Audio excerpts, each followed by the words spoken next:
Hello everyone, welcome to Come Sit at My Table. Now as you know, today is Sunday, so we're doing a Sunday subscriber series recipe. And we are 1 week away from Easter. So today we're doing a recipe for a pie that you can use for Easter. In fact, the name of this pie is Easter Basket Orange Pie. It comes to us from a lady named Kathleen Workman in Owasso, Oklahoma. I hope I pronounced the name of your town correctly, Kathleen. Owasso, Oklahoma.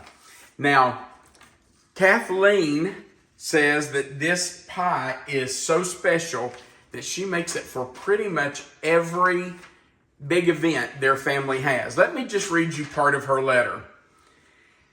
Dear Tom and Melissa, I'm sending you our very favorite family dessert recipe, Easter Basket Orange Pie. It's an unusual recipe, unlike any other I've seen in my 70 years. The combination of the rich crust made with M&Ms, coconut, graham cracker crumbs, and butter is the perfect combination to set off the creamy orange pie filling. This is a refrigerated pie. I found it in the Tulsa World newspaper in the early 1980s. I've been making it for our family and friends since then at every special occasion and every holiday. Now, her letter goes on to tell me some tips and tricks about the pie. It's a really nice letter, and Kathleen, we do appreciate that. Let's talk about what we're going to use to make this Easter basket orange pie. We're going to start with 1 1/4 cups of coconut flakes. And I did get the sweetened. Kathleen's letter said she prefers to use Baker's brand coconut, but I couldn't find Baker's brand at our store. I have used it in the past, but Walmart only carries Great Value coconut now, or at least our store does. We're also going to use 3 tablespoons of butter that has been melted. We're going to use 1/4 cup of graham cracker crumbs. Now, I found these graham cracker crumbs that are already crunched up, and I thought, why not use those rather than have to do it myself? So that's what we're using, and it's just 1/4 cup. Then this is the unusual thing about this recipe. You're going to put mini M&Ms, 1 cup of them, in the crust. Now, Kathleen does say that if you can't find the minis, you can use the regular size M&Ms, but you will need to kind of chop those up a little bit with a knife or a food processor or whatever you could use. But if you can find the minis, that's what she suggests using. Those 4 ingredients are going to make our crust. I guess those little M&Ms are going to look like Easter eggs, maybe? Maybe. And they're going to give that crust a wonderful chocolate flavor. Now, for the filling of our pie, we're going to use 1 small box of Jell-O orange, and that is a 3-ounce box. We're going to use 1 cup of boiling water. Now, this is not boiling yet because we're not to that part of the recipe, but I've just put out a cup of water, but it is going to boil. We're also going to use 3/4 cups of orange juice. I poured out 1 cup. I'll have to take some of that out. We only need 3/4 cup. And then an 8-ounce tub of Cool Whip. That's it. That's all there is to it. Now, we have preheated our oven to 300 degrees because we do have to bake the crust. After it bakes, then we have to let it cool completely before we can make the filling to add to the crust. So we need to get the crust made and get it in the oven. It says combine all the ingredients for the crust and press it into a 9-inch pie plate. So that's what I'm going to do. We're just going to take our coconut and put it in our bowl. We're going to add our graham cracker crumbs. And I'm going to put the butter in next, because I feel like that might need to be stirred up a little bit before we add those M&Ms. Okay, so our butter is all in. And I'm just going to stir that up just a little bit to get those crumbs and that coconut moistened with that butter. Can you see that okay, Melissa? Yes. Okay. And doesn't that look wonderful? Now, Kathleen does say you can use 3/4 of a cup of M&Ms or a full cup. She said, I always use a full cup. Well, when it comes to M&Ms, why not use as much as you can? So I did a full cup as well. And I'm just going to stir those in. Now, I do have my pie plate ready. And I did spray it with nonstick spray. Let me just make sure this is all moistened. This is the most unusual crust I think I've ever seen. I have never, look at that. It's very pretty. Isn't that really pretty? All those colors. So we're just going to put that into our pie plate. Kathleen says that she uses a measuring cup, a metal measuring cup to help push it in. Is that one of her That tricks? was one of her tips and tricks. Yep, it was. I'm going to get all that off my spatula. And then I'm just going to use one of my metal measuring cups as well. So we just want to push this around and get it all in there. And then we're going to push it down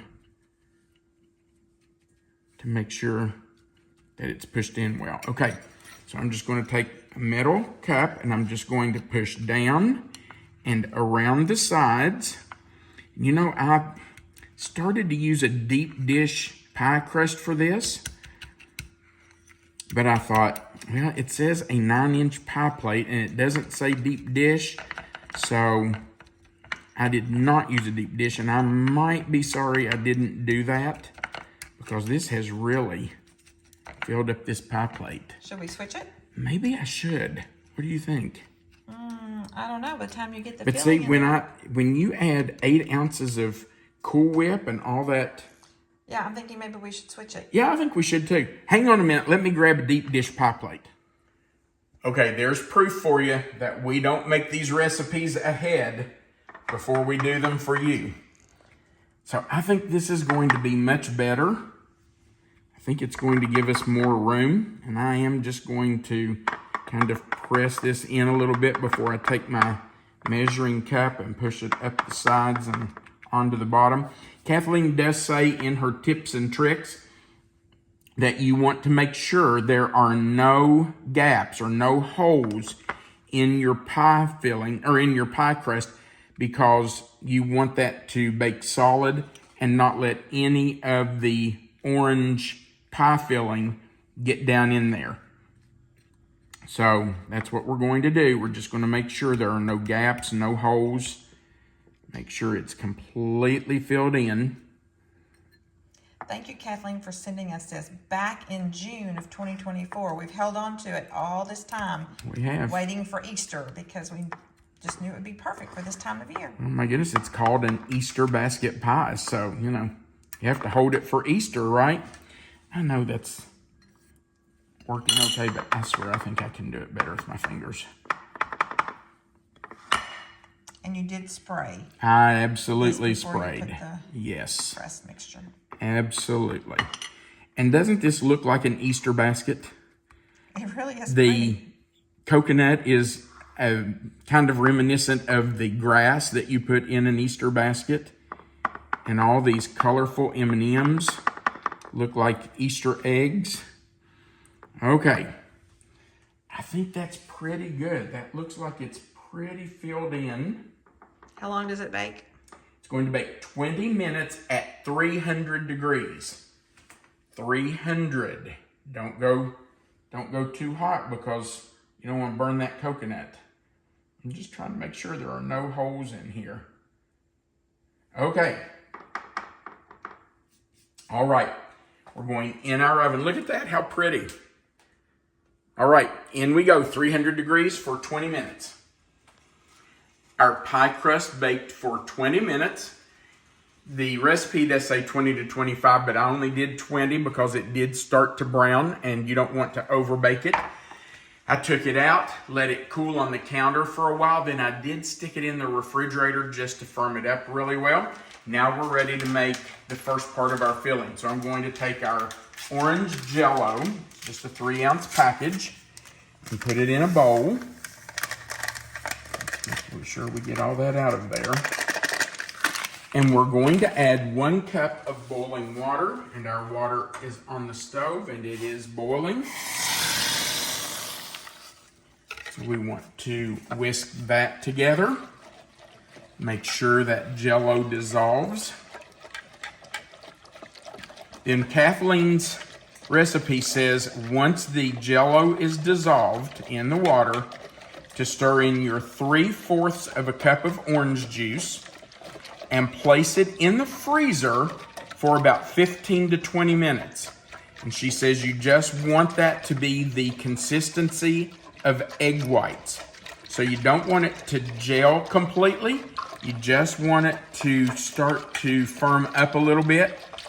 And then we're going to take it out. We're going to whip this mixture with a hand mixer, and then we will gently fold in our Cool Whip. All right, I think that's probably pretty well dissolved. Get the last bit of that orange juice in there. All right, so I'm going to stick this in the freezer for about 15 to 20 minutes. All right, I want you to look at the consistency of the Jell-O. You can see it is certainly not set up, but it is kind of the consistency of egg whites. Now, we're going to go right over here. Unless I don't know which side you want to be on. I'll get on this side. Okay. And according to Kathleen's directions, we're going to whip it until it is light and fluffy.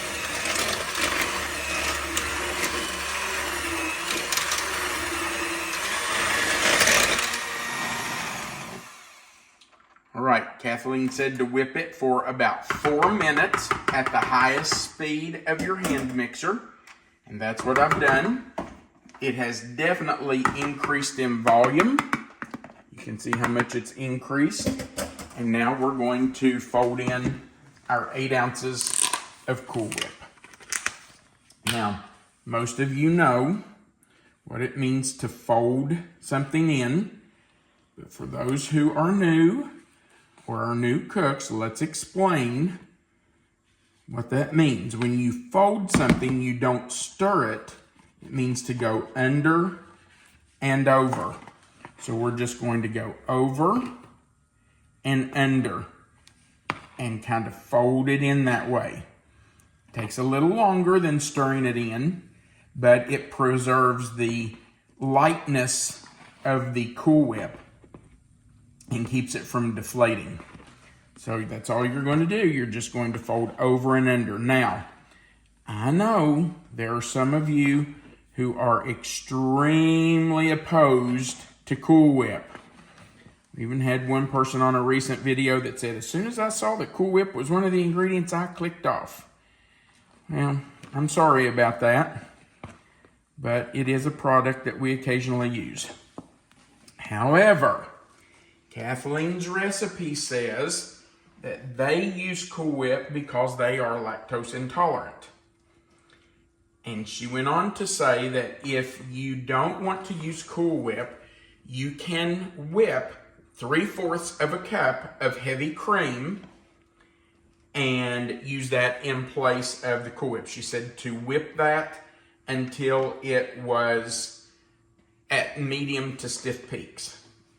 So if you don't want to use Cool Whip, you can certainly use heavy whipping cream and whip your own. Let's make sure I have all of that off the bottom. So you're just trying to get rid of the white streaks. Yep. You want to get rid of those white streaks and hopefully not see big lumps of Cool Whip in there. And I do see a few, so I'm trying to gently get those out.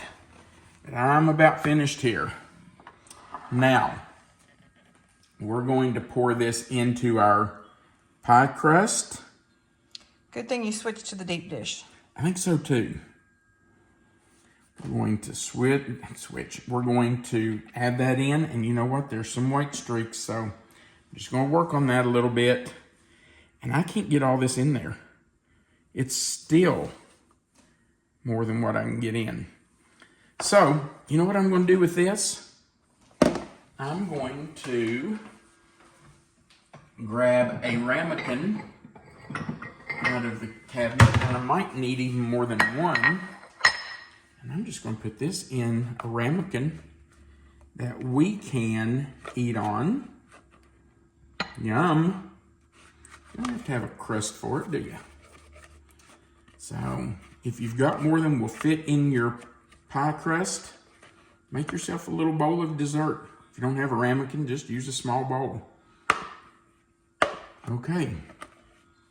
Now, doesn't that look delicious too? It does. Yeah. Both look really nice. Okay, so this pie has to go in the refrigerator until it's fully set. And she said that would take a few hours.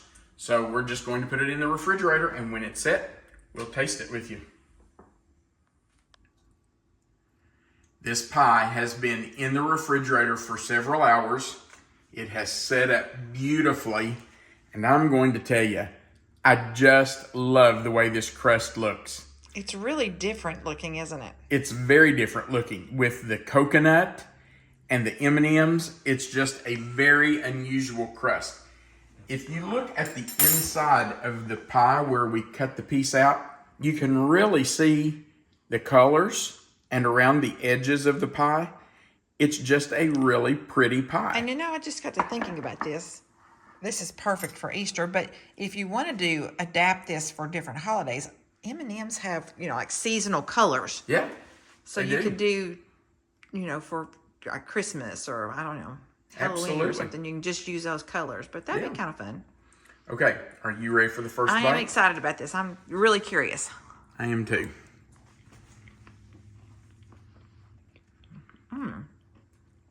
Well, that's an What does That's that really mean? different. I love, first of all, the crust. Never had a crust like that. Very different. The filling is kind of a dreamsicle, kind of an orange. Almost an orange sherbet. Yeah, that's what I was saying. An orange sherbet taste. That's really good. Light. Oh my gosh. Not a heavy dessert at all. The chocolate from the M&Ms with the orange. That's really a good combination. Oh my. And I love the coconut in it. You're absolutely right. It's kind of a combination of orange sherbet and a creamsicle. But my goodness. That is really good. The chocolate from the M&Ms just makes this pie. But you got to have a little chocolate at Easter time, Yeah. What kid would be happy with an Easter basket without some chocolate? Right. Got to have a chocolate bunny. And if you're too old for chocolate bunnies, which really, who's too old for a chocolate bunny? I didn't know there was such a thing. Think you get a little chocolate on Easter time if you made this dessert. I'm just really surprised by how the chocolate and the orange go so well together. And I guess I shouldn't be, because I've had like dried orange peel that's been dipped in chocolate. That's delicious. But I guess I hadn't thought about that this was chocolate and orange together. I don't know what I was expecting with the flavors, but it's totally different than what I was anticipating. That is delicious. It's a That's great really combination. Good. Kathleen, wonderful recipe. No wonder your family has loved this for so long. That's really good. All right, thank you so much for watching our video. I hope you'll make this. This is really good. Right below the video, there's a like button. We'd appreciate you clicking that. If you haven't before, we invite you to click the subscribe button, the little notification bell by it, and the word all. That will join you to our channel. Also, right below the video, there's a description box, and you'll see the title of this recipe in that box. If you click anywhere in it, that box will expand. In there, you will find the written recipe for this pie. Under that, you'll find our contact information.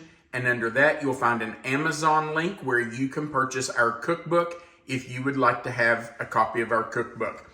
At the very bottom, there's a place for you to leave us a comment. We love reading your comments, and we try our best to respond to as many of them as we can. So feel free to go down there and just leave us a comment. We sure do appreciate you watching our video, and we want you to remember that you are always welcome to come sit at my table. Happy Easter.